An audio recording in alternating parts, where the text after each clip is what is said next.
Okay, everybody, it looks like it's about time for us to get started. So welcome everyone to our session. Literary Leaders Honor Ben Fountain in conversation with Benjamin Moser. My name is Susan Norman, and I'll be doing a quick introduction. I first encountered Ben Fountain's fiction over a decade ago in a graduate creative writing class. Our professor assigned his short story collection, Brief Encounters with Che Guevara. He told us the author had just won the Hemingway Award, and he said, he lives here in Dallas. This indeed was news. An acclaimed short story writer was here among us. We stayed with the book all semester, using it as a basis for our discussion on craft. My favorite in the collection was Near Extinct Birds of the Central Cordillera, a story about Americans traveling to the Colombian rainforest to do business with South American gorillas. About halfway through the semester, we learned Ben himself was going to join our class of just 8 students the following week. What struck me then, and perhaps even more so now, was the humility and generosity he showed us during his visit. He wasn't there to talk about his great accomplishment, and indeed it was a great accomplishment. He was there to talk to us, to inspire us as writers. And if that wasn't inspiring enough, it was around this time that Malcolm Gladwell wrote in The New Yorker about Ben's late blooming genius. For those of us aspiring to write fiction in our 30s and 40s, we had in Ben an example of possibility. During Ben's visit, I was excited to ask my question about near extinct birds of the Central Cordillera. Why an ornithologist, I asked him. How did he end up as the protagonist in a story about Colombian guerrillas and American businessmen? The answer Ben gave that day changed forever the way I thought about perspective in short story writing. But it was something else Ben said during that visit that left the strongest impression. He told us that it wasn't until he knew that he had honed his work into its truest version that he was able to call Harper's and advocate for his first major publication. In other words, Ben learned he couldn't succeed in writing until he himself believed in it. This is something every serious writer needs to hear.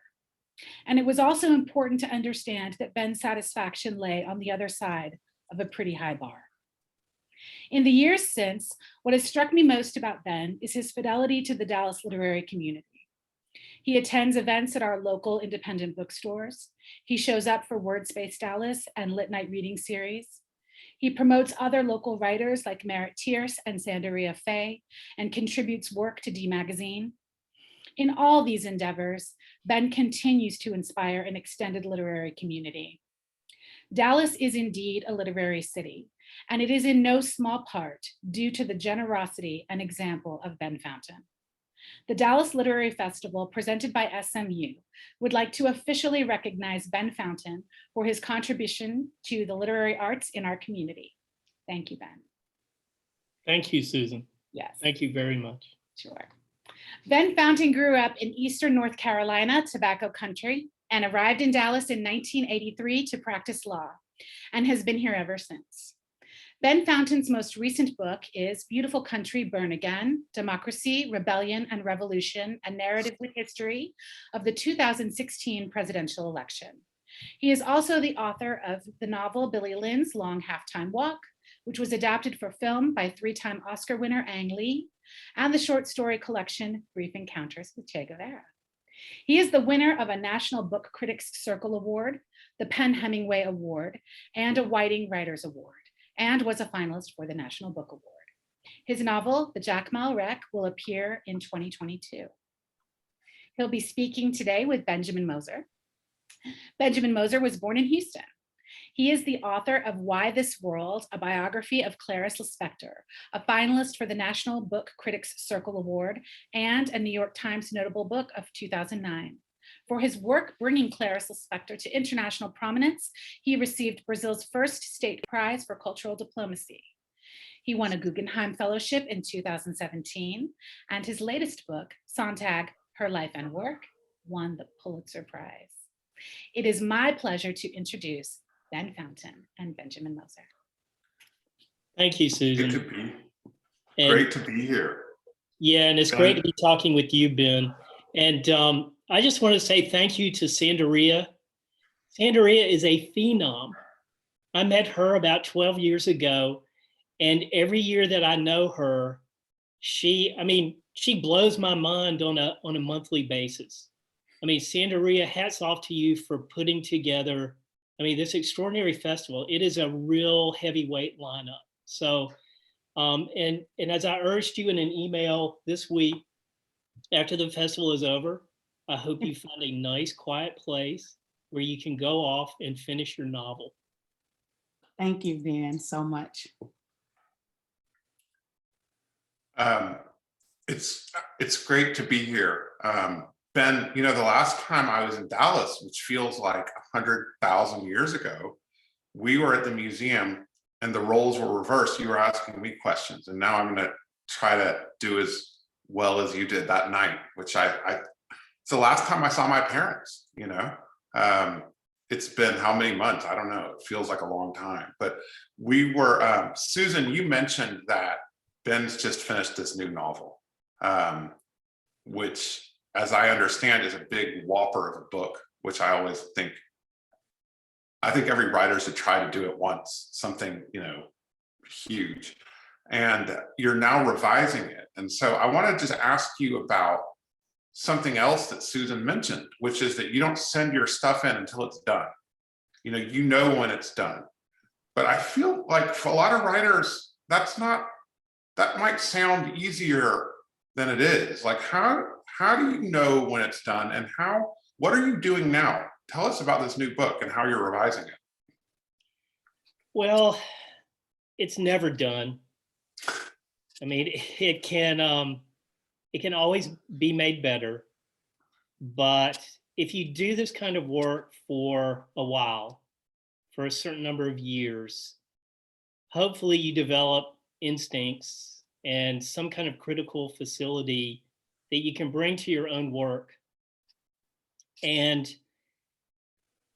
you think you know when you've done the best you could, and any effort, any substantial effort beyond that point is just going to be kind of spinning your wheels in the mud. And at a certain point, you have to let it go. And one of the things that took me a long time to learn, and I'm still learning it, but to build up a certain amount of knowledge, was how to look at my own work. And when I felt like, I'd taken it as far as I could. And in the early years, I would send things out, and then I would look at them 6 months later, and I'd be horrified. It's like, how could you have thought that was finished? And so I've become much more conservative about when I send things out, and I think I've become a somewhat better judge of my own work and when it can be made substantially better. So the current novel, it's set in Haiti in the early 1990s, which is when I started going there. And the first draft came in at 852 pages, which is about 230,000 words. And it's kind of like walking on a high wire over Niagara Falls. It's like, don't look down, because if you look down, you're going to freak yourself out. And so as the book got longer and longer, I had to make my peace with it. And my sense was, look, let it be what it needs to be. And then when it's, quote, done, we'll go back and have take a really hard look at it. I think it will get shorter, but not a whole lot shorter. What I'm doing now is it's almost like, creating a big piece of sculpture out of marble. You rough it out, and now what I'm doing is getting into the creases and the facial features and the ears and the toenails and things like that. Now, this is a book about Haiti, and you've obviously, you've written a lot about Haiti before, including in the book that Susan already mentioned, Brief Encounters with Che Guevara. And you and I actually went to Haiti together. I don't know how many years ago it was. That was 2009. Was it really? Oof, Yeah. It doesn't seem like that long ago. But obviously, a lot has happened to you, to me, and even more has happened to Haiti since then. Can you tell us a little bit about your relationship to that country? Because it's pretty extraordinary. It's really it's almost a family member to you. You know, it's not just somewhere you go. I was 33 years old. I'd quit practicing law a few years before that. I was trying to figure out how to write. And I don't know, when you do this work, you learn that you need to follow your head and your heart, where they are leading you or trying to lead you. And Haiti grabbed me. And it's almost more like it chose me as opposed to me choosing it. I just started focusing on it more and more. I was, more bewildered, more intrigued, more curious about it. The more I learned, and I felt like something's really happening there. A lot of things are happening there, but in a way, it just felt like it's the paradigm for a lot about the way the world works in our time. And I felt like if I'm going to be the kind of writer I think I need to be, I need to go. And how did you feel that before you went the first time? Yeah. What was it about it before you went? Well, I had an idea for a short story set in Haiti, and that story kept expanding. And so I thought, oh, okay, I've got a novel here. Well, I have to go. And I had never been out of the country.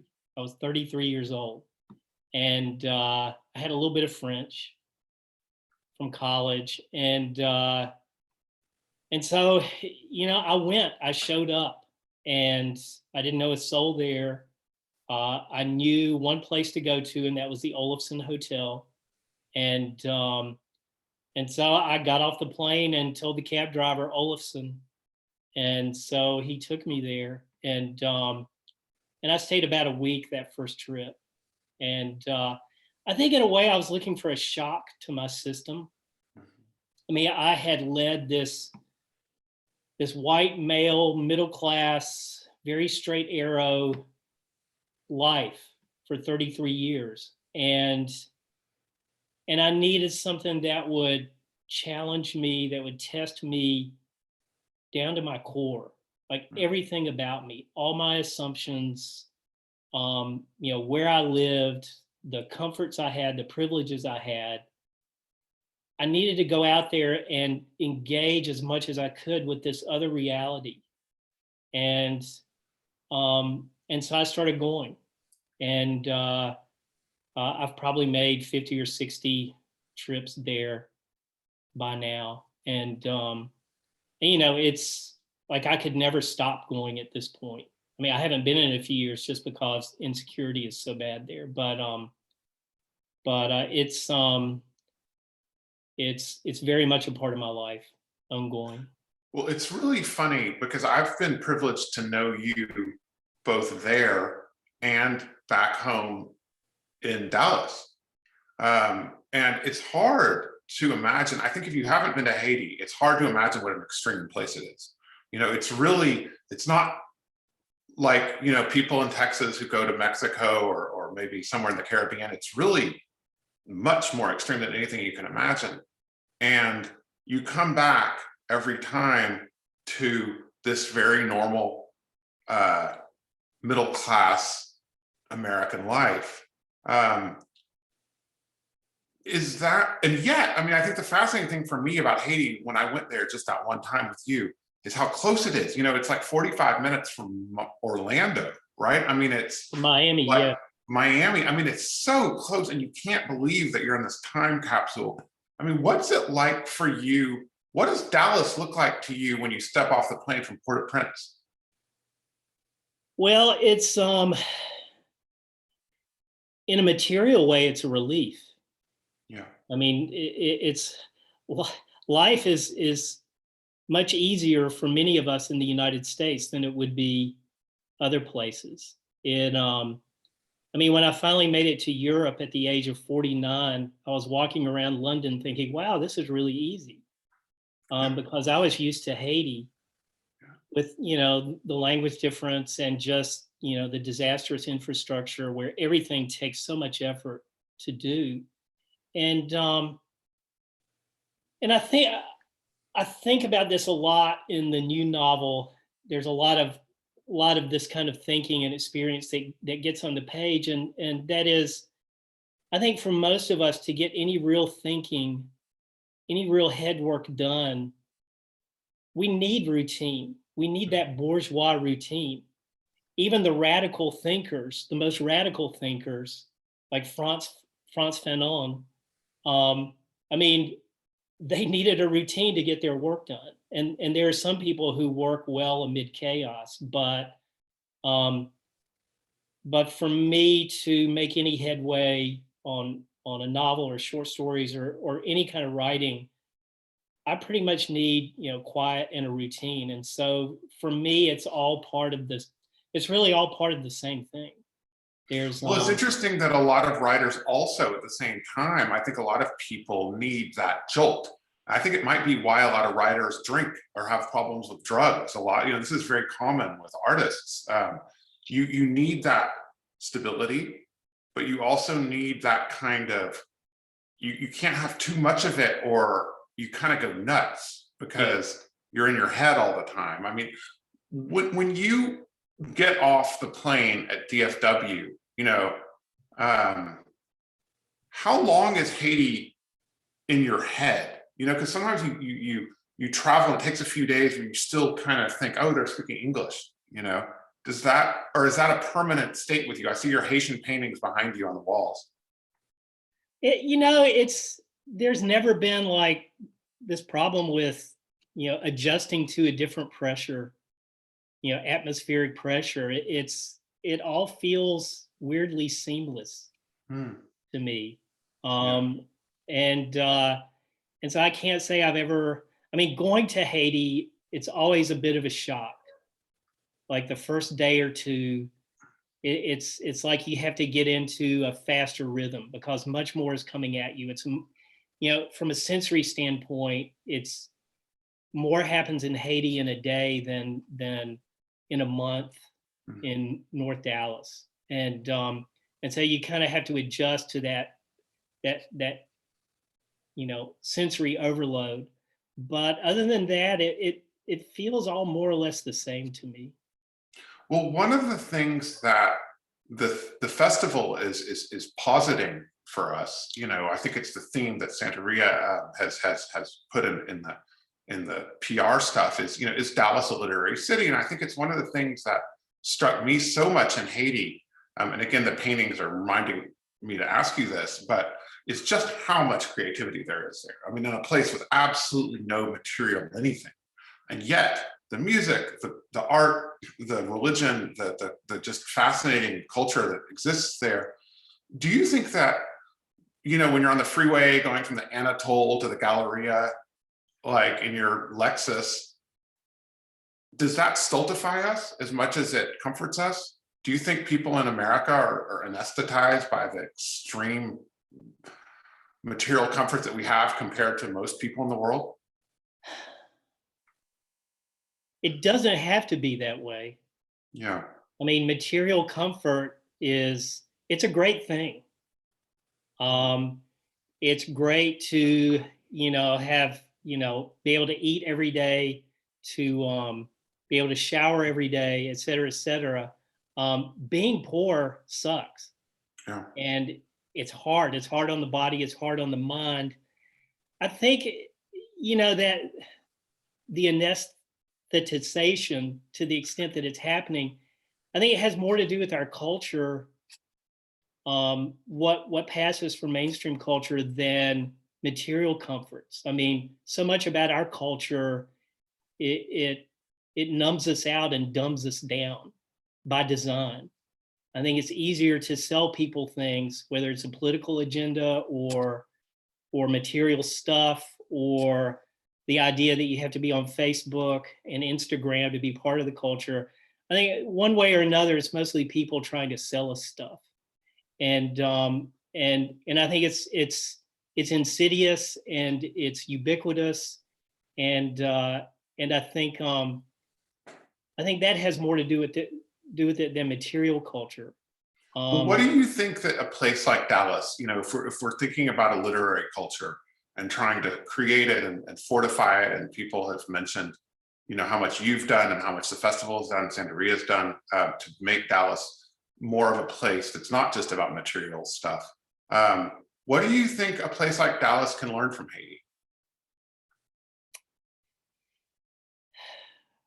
Make it part of your daily practice. Mm-hmm. Because, Haitians understand, a critical mass of the Haitians who I know, they understand that genuine art sustains you. Mm-hmm. It gets you through the day. It gets you through the crises in your life. It gives you a way to try to understand and make sense of your own life. And it's a necessity. It's a screaming necessity in a place like Haiti. In a place like Dallas, it might not seem so much for many of us who middle class, white people. We have a lot of buffers between us and, hard rock reality. But sooner or later, we all have crises in our lives. Death visits all our lives, the loss of loved ones, illness, trouble in marriage, trouble in family, devastating disappointments in our work lives. And so what sustains you then? And I can make a pretty good argument that literature is one of those things. And we need it as a resource in our lives. For an enjoyment and edification and distraction, it serves all those things, but a lifelong practice of reading, I think, can really genuinely help you understand your own life and to make sense of and get through the crises in your life. Now, in your last book, Beautiful Country Burn Again, which was a book that is about, I guess, in a certain way, about what happens when there's this kind of spiritual or cultural void. Is that a fair characterization? Yes. Yeah, very much. The American people have been sold a bill of goods, and especially in the last 40 years. Through the 1970s, from the mid 1930s to the late 1970s into the 80s, we had a much more egalitarian society with much more opportunity for a very broad segment of the population. And in the last 42, 43 years, the social good in this country, the notion of the common good, has been degraded and downgraded and demeaned, and we're paying the price now. I think just in terms of people are looking around, working class people, middle class people, they look at their lives and they think, we're getting the shaft. And how did this happen? And why did it happen? And what can we do to rectify it? So it was very much about, both the material degradation of America and, the cultural aspects that went into that, cultural and political. And that's not really too far off from one of the themes of Billy Lynn, is it? I realize actually as I'm asking these questions that we're kind of going back in time, in your career. But Billy Lynn is a lot about that conflation of extreme violence and trauma that the United States inflicts on other countries, but also on our own people. In this case, these kids that get sent over to blow everything up in Iraq and then have to come back to Arlington or, Frisco and carry on with life. Is that something, it's obviously a theme of yours, that connection between maybe political rhetoric and cultural emptiness. Yeah, it's a huge thing to contemplate. And when I was starting to write Billy Lynn, I felt like I was at the bottom of the sea, and in the entire weight of the sea was pressing down on me, because I felt like there was enough potential in the story itself, the germ of the story, that if I did it correctly, all these things I was feeling and all these thoughts that were bouncing around in my head would come out. And they felt big. They felt like big themes. And at a certain point, I had to get a grip on myself and approach it in the way of, look, figure out who these people are, tell their story, tell it correctly, as accurately as you can. And then all that other stuff will take care of itself. All those big themes, all that geopolitical, all that cultural stuff. And just try to write Billy and his comrades and his family, and that day, that one day's experience, as accurately as you can, and do justice to those people. And then the other stuff will take care of itself. And so really it was a process of just, getting down to the most basic parts of the story. Who Billy is, what happens from point to point, from minute to minute during that day, trying to capture what's going through his head, the things he's feeling, and not, in terms of what's going through his head. A number of people have pointed out, well, Billy's 19 years old, he's never been to college, and yet he's having all these heavy thoughts, and they are articulated in big words that wouldn't seem to be part of his vocabulary. And that's something I wrestled with. And it's a technical problem to think about. And ultimately, I realized, right, what I'm doing is I, as the writer, the quote narrative voice of the story, I'm trying to articulate as best I can what he's thinking and feeling. And most of us, as we go about our day, we have this kind of half-conscious, half-articulate thought slurry that's going through our brain. And, not so much articulate, but it's there. We're thinking. And I thought, well, as the writer, I'm allowed to use whatever language, will best depict the gist of his thought at that particular moment, the gist of what he's feeling at that particular moment. I didn't want to limit myself just to his actual vocabulary. Now, when he speaks and when he's actually thinking something like Billy says to himself, then I get back into his direct voice. But otherwise, I wanted as broad a playing field as I could give myself. Why limit myself to, his particular distinct voice? Yeah, it's also condescending in a different kind of way, thinking that just because someone didn't go to college, they can't have elaborate thoughts. I think that it reminds me of a debate in photography, especially war photography, about whether you're allowed to take a pretty picture of an ugly thing. Do you have to make an ugly picture of something just because it shows cruelty or depravity of some kind?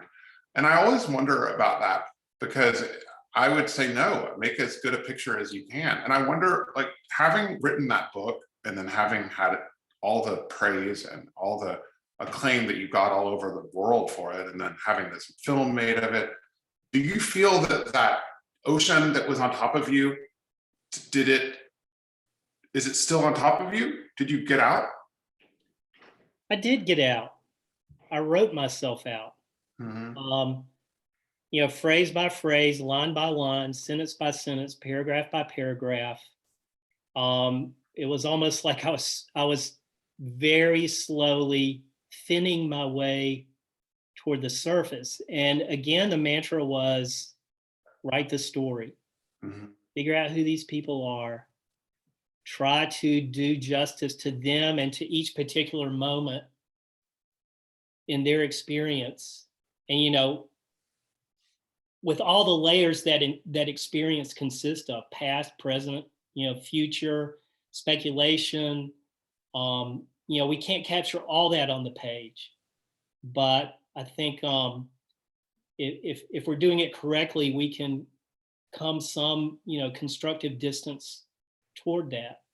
And so, yeah, by the time I got to the end of the book, like it was all done, I felt like it's come pretty close to what I had in my head when I began. That's the real, I think that's the biggest boast a writer can say, is that it's the book I wanted to write. I think that's a pretty rare feeling for people. Yeah, I felt peaceful. I mean, Yeah. whether accurately, whether deservedly or not, I felt like, okay, I did the best I could. Well, other people seem to agree with you, which is always a pleasant surprise, isn't it? And one of the things, I really like, I want to keep asking you stuff about Dallas because it's a Dallas festival, and I'm really excited about the idea of having a festival in a place like Dallas, because these are, I'm from Texas myself, and this is, as we know, often it's flyover country, and it goes from LA to the Hudson, and then everybody else kind of gets left out. But one of the things I loved about Billy Lynn that we've talked about before is how much you really, really hate the trashy material culture of Texas. You're so involved and you're so proud of the things that Dallas has achieved in the cultural areas, but at the same time, you really hate it. I think Faulkner said that the problem with the South is that all the good writers leave before they hate it enough. And I really, that description of Texas Stadium and the skybox and the cheerleaders and all that, it just like drips with loathing. So I thought, like, do you think that it's good to, do you think it's good to write in a place that kind of annoys you? All right, well, taking a page from Faulkner and from what Quentin Compson says at the very end of Absalom, Absalom, I don't hate it. I don't hate it. I don't hate it. And I don't. And there's a place for material culture, for, fun, flashy things, for eye candy, for rocking out. I mean, just whatever that entails, just, enjoying like the material parts of life. And, but that's. I'm not trying to make you sound like you hate Dallas, just to be clear. I just mean that I'm not trying to make you sound like you hate Dallas, but I just mean, just to be clear, that actually being confronted with the visual and the kind of detritus of a place that really makes you feel like literature, art, culture, learning, knowledge, that these things are not as important as money and what kind of car you have. Can that stimulate the artistic impulse, or Yes. do you feel it does? Absolutely, I think it can. I think it's good for writers, artists, musicians to have something to push against. Yeah. I think it's okay to live in a not totally congenial place, because our assumptions are always being tested. We are always having to question ourselves. And I gave a lecture out in Seattle a few years ago, and one of the questions that came forward from the audience was, "How can you stand to live in Dallas?" And I said, well, actually, number one, I've made my peace with Dallas. There's a lot of good things about it, a lot of good people here. And number two, I think I might fall asleep in a place like Seattle or Portland or Austin, where, there are so many, it seems like-minded, liberal, lefty, artsy, booky people. And I think there's something to be said for living in the belly of the beast. It's like, for one thing, you see it up front every day. For another thing, it's always testing you. And so I think it keeps you awake. It keeps you alert. Do you think there's a way I mean, how do you have any ideas for the kind of things that we're doing now? It's so weird because it's all online, so it doesn't even feel, you don't get that energy of like being among the like-minded people. Because, you know, when I grew up in Houston, I always felt that those people were always there, and that maybe what lacked was a certain kind of infrastructure to bring them together. Because it's kind of exciting when you meet like-minded people in a place where it's not every single person, you know, like in New York, there are no Republicans, you know. Although actually Trump was from New York, which as a Texan, after getting blamed for George Bush, you know, that was kind of a relief. But there's something, I mean, do you think that, like, what do you think it means to be a literary city? Have you given any thought to that? Yes, a lot of thought. I mean, you know, let's look at it first just from the standpoint of the little house of literature, you know, the valley of its own making. And I think Dallas is so much stronger than it was 30 years ago, 20 years ago, 15 years ago. I mean, for a long time, we've had some real stalwarts here, like Arts and Letters Live at the Dallas Museum of Art. Writers Garrett and WordSpace have been around almost 30 years. You know, there's been a hub at SMU, you know, of writers, also UTD. But, you know, very scattered. I mean, everybody was kind of in their own hub, their own core, not much cross-pollination. I would put Southwest Review in that, you know, one of those hubs as well. I think in the last 10 to 15 years, who knows how or why it happened, but it seems like a critical mass of people here started getting published and getting national recognition, and also started finding one another. I mean, maybe it just took a critical mass of organizations and movers and shakers, people like Sandaria, to really start bringing us together. I didn't start finding the writers until around 2000, year 2000. I mean, for, you know, those first 10 or 12 years I was writing, we had small kids at home. And so I would write 5 or 6 hours a day, and then I was Mr. Mom. So I wasn't getting out much except, you know, to soccer games and Little League baseball games. But I found WordSpace and a bunch of really good people there. And you know, when you live in a city like Dallas, I mean, it's not as I imagine it would be in Brooklyn. You don't get any street cred for holding yourself out as a writer. I mean, you say I'm a writer. I mean, and especially if you're a writer with no books out. I mean, that's complete, you know, conversation killer at the cocktail party in Dallas. And so, I mean, for the ones who stick with it, I think it has to be a powerful thing in you, whether you're a visual artist or musician or a writer. I mean, it's, you have to build yourself, your identity from the inside out, as opposed to relying on any kind of external street cred to shore up your identity. Yeah. I just want to shout out to everybody in the audience and say that in a couple minutes, we're going to go to some Q&A. So if y'all have any questions, just put them in the Q&A thing at the bottom of the screen. I assume everybody knows how to do this a year into the pandemic, but there it is. We're happy to pass questions on to Ben.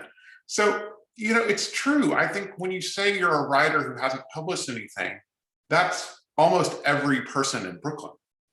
And there's a kind of solidarity in that as a young person, because it's not, there's, you know, people understand what that means. Do you think there's a way that we could, you know, include, kind of encourage these people? Because it's really hard. I mean, we've always talked about this, that daily battle for self-respect, for self-belief. I mean, do you have any, maybe I'll ask the question a different way.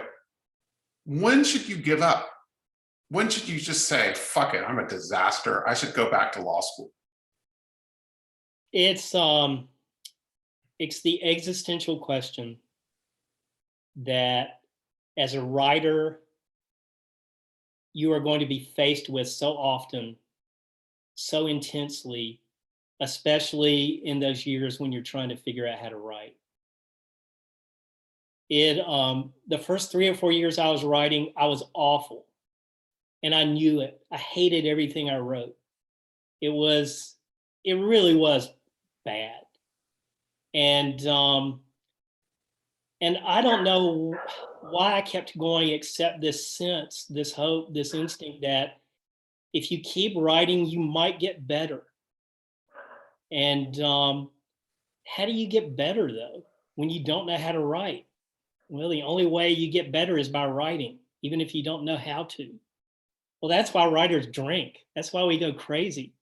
I think what kept me going was seeing myself getting a little bit better gradually over time. And I have to say, if this is a strong thing in you, when you do get something right, the endorphin rush is really wonderful. And I think it's those small successes, and it might just be a phrase or a sentence, that keep you going. And so you start sending out stories, and at first you get form rejections. And for a while, the rejections even get smaller physically. Like for a while, my rejections kept they were cutting the paper smaller and smaller. And so finally, they were like the size of, the little comics you would get in bubble gum. No, thank you, not suitable for us. And then, the victories come when they start responding to you like, actually, we liked this, not quite right, but keep us in mind. And that feels in a way like a great victory. It's also crushing because you think, oh, well, it's taking pleasure in the work, taking pleasure in seeing yourself getting stronger, getting zen about the whole careerist part of it. It's like, okay, 99% of my focus has to be on the work itself. And then maybe once a month, I'll spend a Saturday morning, putting my little stories together into envelopes and sending them out. Yeah. But otherwise, I've got to focus on the work itself. So here's a question that Sandaria has put in our Q&A, which relates to this. This is really solitary work. I think that's something that no matter how many other writers are around, no matter how much support you have or renown you have, or everybody thinks you're so great, you're still kind of doing it yourself at your computer every single day. And it's really tough, And so this is an interesting question because it relates to it. And Sandaria says, you spend most of your time writing, and how does community help you? Or maybe it doesn't. I think you can't underestimate how important it is, even if it seems like, quantitatively only a small part of how you spend however many hours of the week there are. I think, having your people close by, knowing that they're engaged in the same kind of work, like trying to make, genuine art that really says something about human experience and tries to make sense of it.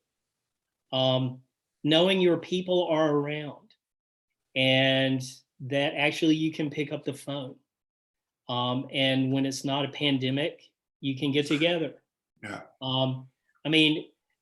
They can't do it for you, but I think solidarity, camaraderie, just kicking back and having fun is you can't underestimate that.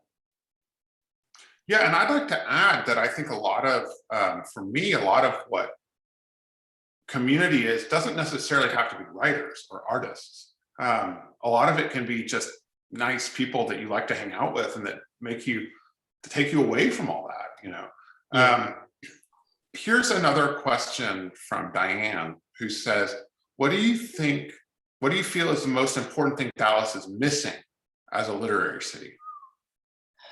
If you're mayor of Dallas, what do you do?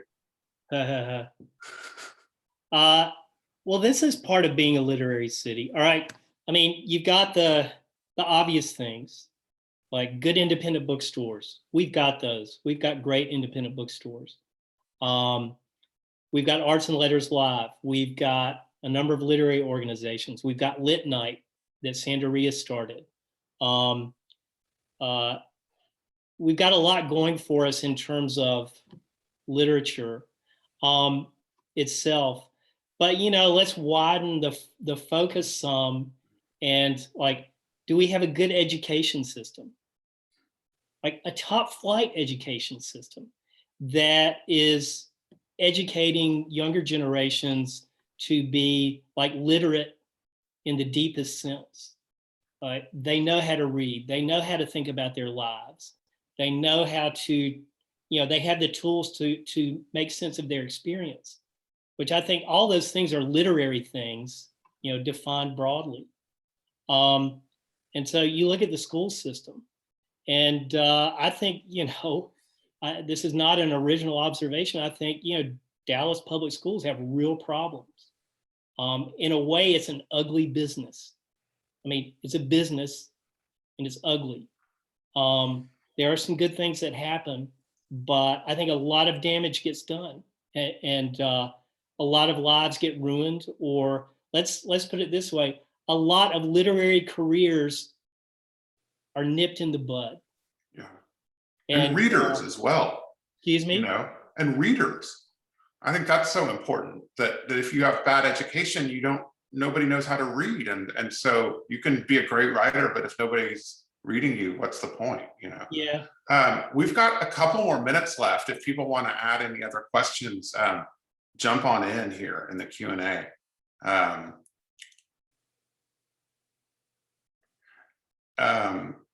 Oh, here's someone else says, you're self-taught.